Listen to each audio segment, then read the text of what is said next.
మాజీ మంత్రి YCP MLC Botsa సత్యనారాయణకు సొంత పార్టీలోనే సెగ తగులుతోందా? ఇప్పుడు వైసీపీలో ఉన్నటువంటి నేతలలో ఎవరి దారి వారు చూసుకుంటున్నారా? ఒక్కొక్కరిది ఒక్కొక్క దారిలాగా ఇప్పుడు వైసీపీ నేతలు ప్రవర్తిస్తున్నారా అంటే అవుననే సమాధానం ఇస్తున్నారు కొంతమంది రాజకీయ విశ్లేషకులు.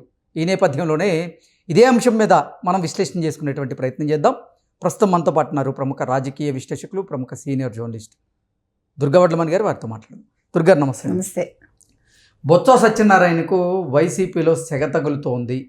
ఆయన ఎక్కడికి వెళ్ళినా ఆయనకి నిరాశ ఎదురవుతోంది. అలాగే వైసీపీలో ఉన్నటువంటి కొంతమంది నేతలు వేరే దారిని వెతుక్కుంటున్నారని, అలాగే వైసీపీలో నేతల దారి మారుతోంది అన్నట్లుగా రకరకాల వార్తలు వస్తూ ఉన్నాయి. ఏంటి మేడం వీటి మీద మీ విశ్లేషణ? అసలు ఇప్పుడు ఇంత గందరగోళంగా ఉందండి. నిన్నను జగన్మోహన్ రెడ్డి ఇచ్చిన పిలుపుతోటి బెదిరిపోతున్నారు అందరూ. మీరు 13వ తారీఖు వెళ్ళి ధర్నా చేయాలంటే దేనికి ధర్నా చేస్తారు కదా? నిజంగా ఇవాళ అందరూ కూడా వెళ్ళిపోదామా అని చూస్తున్నారు పార్టీలోంచి. ఆల్రెడీ ఒకళ్ళు వెళ్ళిపోయారు, నిన్న అవంతి వెళ్ళిపోయారు. నిన్న వైసీపీ నుంచి అవంతి శ్రీనివాస్ గారు, అలాగే గ్రంథి శ్రీనివాస్ గారు ఇద్దరు కూడా ఆ పార్టీకి రాజీనామా చేసి వాళ్ళు బయటకు వచ్చేశారు. ఇలాగే పాలదారిలోనే చాలామంది కూడా వెళ్ళబోతున్నటువంటి నేపథ్యంలోనే ఇప్పుడు ఈ రైతులకు సంబంధించిన అంశం మీద జగన్మోహన్ రెడ్డి దీక్ష చేపడతాము అంటూ పిలుపునిచ్చినటువంటి నేపథ్యంలో మేము ఎలక్షన్లప్పుడు చాలా ఖర్చు పెట్టాము, ఇప్పుడు మళ్ళీ మేము ఎక్కడ ఖర్చు పెట్టాలి అంటూ కూడా నియోజకవర్గ స్థాయిలో ఉన్నటువంటి వైసీపీ నేతలు ఆందోళన వ్యక్తం చేస్తున్నట్లుగా, అది ఇప్పుడు వైసీపీ సీనియర్ నేతలకు తలనొప్పి తీసుకొస్తున్నట్లుగా రకరకాల వార్తలు వస్తూ ఉన్నాయి. వీటిని ఎలా చూడాలి? అదేనండి, ఇప్పుడు ఏమైందంటే వైసీపీలో ఒక అసంతృప్తి అనేది మొదలైపోయింది. ఓడిపోయారు. ఇప్పుడు ఏం చేశారు? ఎమ్మెల్యేలుగా నిలబడ్డ వాళ్ళందరూ కూడా ద్వితీయ శ్రేణి నాయకులు ఎవరైతే ఉంటారో వాళ్ళ చేత నియోజకవర్గాల్లో ఖర్చు పెట్టించారు. మీరు పెట్టండి, మనం వస్తాము, మేము ఇస్తాము అన్నారు. వాళ్ళు రాను లేదు, ఇచ్చింది లేదు. ఇప్పుడు వాళ్ళు అప్పులు చేసుకుని ఖర్చు పెట్టారు. ఇక్కడ ఈ ఎమ్మెల్యేలుగా నిలిచిన వాళ్ళు కూడా మనం నిన్న మాట్లాడుకున్నాం. 40 కోట్లు జగన్కి ఇచ్చి 20 కోట్లు నియోజకవర్గాల్లో ఖర్చు పెట్టి వాళ్ళ కష్టాలు వాళ్ళు పడ్డారు. కానీ కింద వాళ్ళ కష్టాలు వీళ్ళు పట్టించుకోవాలిగా, పట్టించుకోవట్లే. సరే, ఇది ఒక పక్కన ఉంటే ఇప్పుడు బొత్సాకు వచ్చిన తలనొప్పి ఏంటంటే బొత్సాని ఉభయ గోదావరి జిల్లాలకి ఆయన్ని ఇన్ఛార్జిగా పెట్టారు. ఎందుకు జగన్మోహన్ రెడ్డి లాంటి తెలివి తక్కువ పని చేశాడో మనకు తెలియదు. ఎందుకంటే అసలు గోదావరి జిల్లాలు అనేవి, ముఖ్యంగా తూర్పుగోదావరి, ఎప్పుడు కూడా ఒక పార్టీ గెలిచేది ఓడేది కూడా నిర్ణయించేది తూర్పుగోదావరి. అటువంటి చోట స్థానిక నాయకులను పెట్టకుండా ఎక్కడో వైజాగ్ నుంచి తీసుకొచ్చి బొత్సాను పెడితే అసలు బొత్స మామూలుగానే ఎవరికి నచ్చడు. ఆయన మాట కూడా అర్థం కాదు, కర్మ. అదేదో శంకరాభరణం సినిమాలో చెప్పినట్టుగా నీ పాటే కాదు నీ మాట కూడా అర్థమై చావదు అంటారు కదా, అట్లా ఉంది ఈ పరిస్థితి. ఎవ్వరు ఆయన మాట వింటల్లా. దీనికి తోడు పై ఏం జరిగింది? మీరు అన్నట్టుగా ఈ ద్వితీయ శ్రేణి నాయకులు ఏమంటున్నారు? ముందు మా డబ్బులు మాకు ఇప్పించి అంటున్నారు. ఇవన్నీ కాదు, మేము 13వ తారీఖు ధర్నాలు కాదు చేయాల్సింది, మా డబ్బులు మాకు కావాలి. ఇప్పుడు ఆ ఖర్చు పెట్టిన డబ్బులే రాలేదు, ఇప్పుడు కొత్తగా ఖర్చు పెట్టమంటావా అని అడుగుతున్నారు. ఇప్పుడు 13వ తారీఖు చేసేయండి అని ఆయన ఒక ఆర్డర్ వేసి వెళ్ళిపోయాడు. ఎవరు? జగన్మోహన్ రెడ్డి. డబ్బులు ఎవరు పెడతారు? ఆయన జేబులోంచి పెడతాడా? పెట్టడుగా. జగన్మోహన్ రెడ్డికి అలాంటి అలవాట్లు ఉన్నాయా? ఆయన ఇంటావంటా లేదు అలాంటివి పాపం. అలా మరి ఎవరు కష్టపడతారు? ఇప్పుడు మీరు ఒక కార్యకర్తలు తీసుకురావాలన్నా, లేదు ఒక ధర్నాకి మనుషుల్ని పిలుచుకురావాలన్నా ఖర్చు అవుతుందిగా. 500 ఇవ్వాలి ఒక మనిషికి. మద్యం ఇస్తారు, బిర్యానీ ఇస్తారు, వాళ్ళని పిలుచుకుని రావడానికి వెహికల్స్ ఏర్పాటు చేయాలి. ఇవన్నీ చిన్న విషయాలు కాదు కదా. మంచినీళ్ళు ఏర్పాటు చేయాలి, లేదా తేడా వస్తే ఉతికి ఆరేస్తారు ఒక్కొక్క.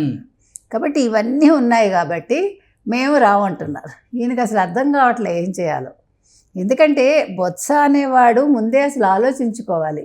ఈ నియోజకవర్గాలకు నేను ఉండనని చెప్పుకోవాలి. అంటే ధైర్యం లేదన్నమాట. జగన్మోహన్ రెడ్డి మాటకు ఎదురు చెప్పడానికి ఎవడూ సిద్ధంగా లేడు. ఇంకా చచ్చినట్టు వెళ్తున్నారు. ఇప్పుడు ఇంకొకటండి, నిన్న మీరు అన్నట్టుగా గ్రంథి శ్రీనివాస్ పక్క జగన్మోహన్ రెడ్డి గురించి చెప్పే వెళ్ళిపోయాడు, పార్టీలో ఉండే లొసుగులు. మరో పక్క అవంతి కూడా అదే చెప్తున్నాడు. ఇప్పుడు మీరు ధర్నాలు చేయమంటే దేనికి ధర్నాలు చేస్తాం, ఇంకా 6 నెలలు కాలేదంటున్నారు. గతంలో మీకు గుర్తుంటే వైఎస్ రాజశేఖర రెడ్డి 5 ఏళ్ళు మనకి మ్యాండేటరీ ఉంది, 5 ఏళ్ల తర్వాత ప్రతిపక్షాలు మనం ప్రశ్నించాలి, 6 నెలలకి ఏడాదికి ప్రశ్నించడం కాదని ఆయనే అన్నాడు. ఉమ్, మరి అది జగన్మోహన్ రెడ్డి గుర్తుండాలి కదా, నువ్వు 8 నెలల వరకు నువ్వు ఒక్క పథకం ఇవ్వలేదు, ఉమ్, ఇప్పుడు రైతుల కోసం దేనికి ధర్నా? ఉమ్, అసలు ఇప్పుడు ఎవడు అసంతృప్తిగా ఉన్నాడని నువ్వు ధర్నా చేయిస్తున్నావు? ఉమ్, నీకు ఏదో ఒకటి కాలక్షేపం ఉండాలి, నువ్వు ఏదో ఒకటి లైమ్ లైట్లో ఉండాలి, నీకు అందుకోసం ఇప్పుడు ఏమన్నాడు, అక్కడ అల్లర్లు సృష్టించమంటున్నాడు. ఉమ్, అంటే ఆయన ఉద్దేశం ఏంటంటే ఎలాగో ఒకలాగా అల్లర్లు చేసేసి ఈ ప్రభుత్వాన్ని పడగొట్టాలి, ఉమ్, ఈ ప్రభుత్వాన్ని పడగొట్టి ఏ రాష్ట్రపతి పాలనో ఇంకేదో ఆయన ఉద్దేశం ఏంటో మరి ఉమ్, కదా. ఓకే. ఆయన అదే ఉద్దేశంలో ఉన్నాడు, ఎందుకంటే భరించలేకపోతున్నాడు. ఉమ్, 6 నెలలు అయింది, ఆయనకి ఏమీ ఎక్కడా కూడా అంతు పొంతు కనిపించట్లా, ఉమ్, ఏం చేయాలో తెలియట్లా. పిలిచి కార్యకర్తలతోటి మీరు రైతుల కోసం చేయండి అంటే 3 పాయింట్స్ ఏవో చెప్పాడు. ఉమ్. ఎవ్వడు ఇంట్రెస్ట్గా లేడండి. ఇంతకీ బొత్స సత్యనారాయణకి వైసీపీలో ఎలా సెగ తగులుతోంది, అసలు వైసీపీలో ఉన్నటువంటి నేతలు ఎవరి దారి వారి చూసుకుంటున్నారని రకరకాల వార్తలు వస్తున్నాయి కదా, వీటి మీద ఏమంటారు? ఇప్పుడు ఆయన మాజీ ఎమ్మెల్యే మాజీ మంత్రికి ఫోన్ చేశాడండి, ఆయన అందుబాటులోకి రాలేదు. ఆయన కొడుకు అరెస్ట్ అయ్యాడో ఏదో కదా, ఉమ్, ఆ హడావిడిలో ఉన్నాడు ఆయన అసలు చాలా ముక్తసరిగా మాట్లాడి ఫోన్ పెట్టేశాట. ఉమ్, సో ఆయనకి నిజంగానే ఆయనకి మతిపోతుంది, ఎవరికి బొత్సాకి. ఉమ్, ఒక్క నాయకుడు మాట వింటలేదు. ఉమ్, ఇంకొకటి ఇన్ఛార్జీలుగా ఎవరున్నారండి అసలు? Hmm. నియోజకవర్గ ఇన్ఛార్జీలుగా పేర్కొన్నారు కానీ ఎవరు కూడా సిన్సియర్గా ఎవరు లేరు. కొన్ని చోట్ల అసలు నియోజకవర్గ ఇన్ఛార్జీలే లేరు. ఉమ్, సో గోదావరి జిల్లాలో ఈయన మాట అయితే చెల్లుబాటు కావడం లేదు. ఈయనకి ఏం చేయాలో తెలియట్లేదు, తలపట్టుకుంటున్నాడు బొత్స అయితే.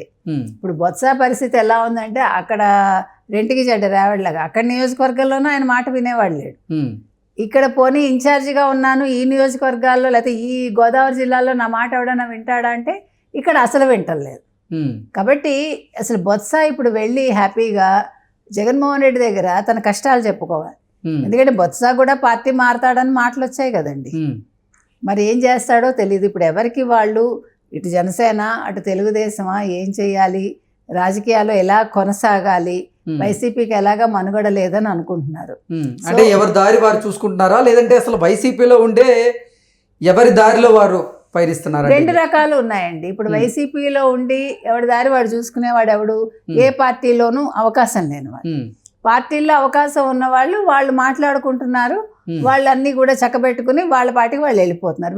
వెళ్ళిపోతూ జగన్మోహన్ రెడ్డి మీద ఓ రాయేసి వెళ్ళిపోతున్నారు. ఉమ్, ఇంకో జగన్మోహన్ రెడ్డి నియంతృత్వ ధోరణి వల్ల, లేదా జగన్మోహన్ రెడ్డి మాట వినలేదు, ఉమ్, జగన్మోహన్ రెడ్డి చేసిన పనుల వల్లే సోషల్ మీడియా అరెస్టులు జరిగాయి, ఉమ్, సోషల్ మీడియాలో పోస్టులు పెట్టించింది జగన్మోహన్ రెడ్డి, ఉమ్, ఇట్లా వాస్తవాలు చెప్పేసి ఉమ్, కుండ బద్దలు కొట్టి వాళ్ళు వెళ్ళిపోతున్నారు.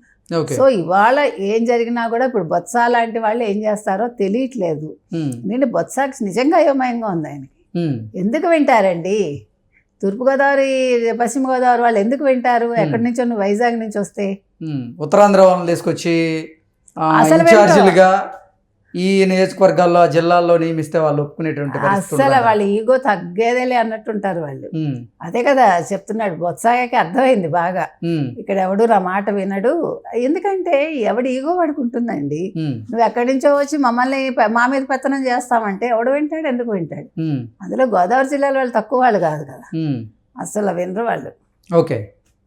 సో వైసీపీ పరిస్థితి అయితే అగమ్య గోచరంగా ఉందంటారు. ఖచ్చితంగా ఇప్పుడు అందరూ పారిపోవటానికి రెడీగా ఉన్నారు. ఓకే అండి, థ్యాంక్ యూ సో మచ్.